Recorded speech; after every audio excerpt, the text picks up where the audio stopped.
driver Dodge Charger.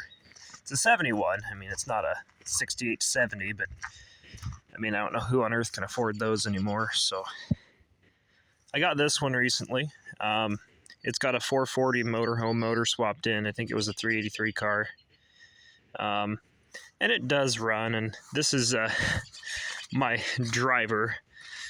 Drive to church, drive to my parents, and it's pretty rough. I mean, I need to do the seats and get some stuff done, but it's a pretty cool car, and I actually have a 392 Hemi, third gen Hemi, that I am going to swap into this thing with the 6-speed manual.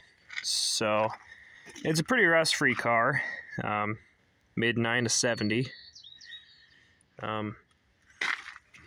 Yeah, I've been driving it. It's it's kind of fun. Drinks a lot of gas. It doesn't really run as good as it could in its current form, but this motor is going in a Dart, and I'm going to put the Hemi in this car.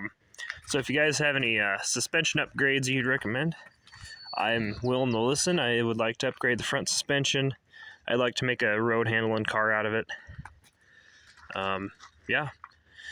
So, yeah, that's my little project and weekend cruiser.